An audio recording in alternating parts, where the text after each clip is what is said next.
Good afternoon guys. Sorry ta diri karon guys sa amo ang intercrop nga saging o ano guys kaning kakao guys. Bali walay lingaw guys kay Pasko karon guys. Bali kagabi gamay mi nag-celebrate mi gamay tapos karon nanlakaw sila wala ko lingaw so nagsuri-suri ko.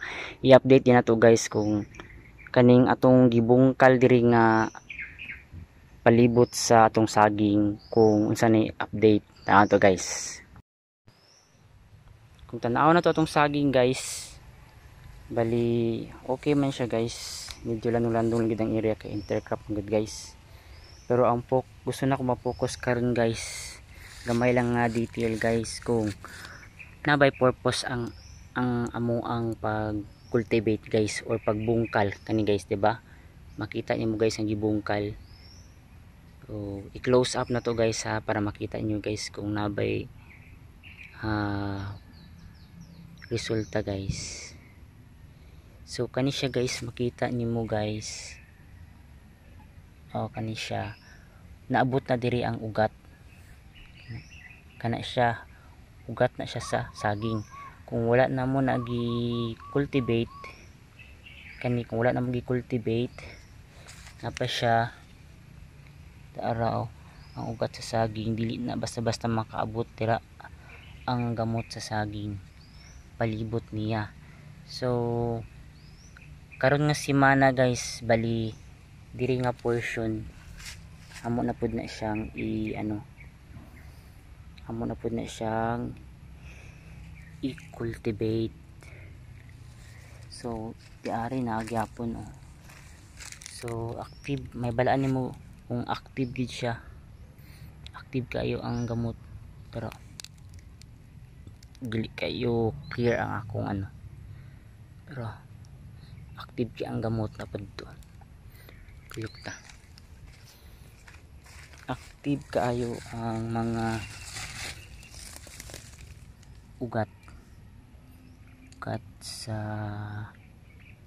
saging guys. Diri sa pikas tanaw to diari kung nabay ning gawas.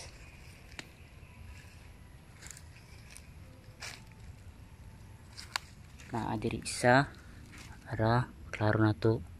So basically mas dili pa nato makita ang tanan nga ugat, pero guys nana diri sa within perimeter na niya sa among pagbungkal na abot na ang ugat ana, kay makita man pud nimo sa kahimsog sa tanom.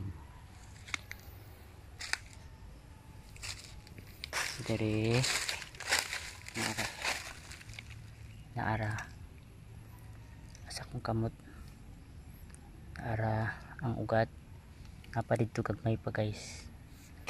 So naara na diri sa kilid-kilid ang mga gamot na abot na naara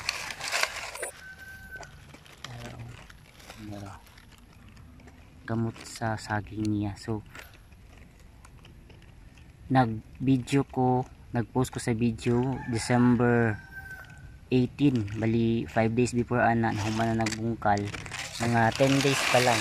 So naabot na diari ang ugat. So nga nakapaspas ang pagkamang sa gamot sa atong saging. So kailangan gyud nga humano na mo ang diri lang kutob mga 1 ruler sa katuyukan among bungkalon para mas okay ang pagtubo sa tanom nga saging. Kay dapat unahon nato ang saging usa pa ang ato ang kakao. Okay guys, kato lang guys ang ako ang napa guys kita mo yan, enlarge nato para may balaan makita gid siya. Gamot na sa saging napa asan to, pero gamot sa saging. So halos tanan ni sila basically parehas na sila tanan ning katay na ang gamot sa saging. So okay na siya. So ipakita nato ang resulta sa ato ang pag pruning bali ang atong kakao ni balik og kabata. So kato lang guys, og maying hapon og Merry Christmas sa tanan.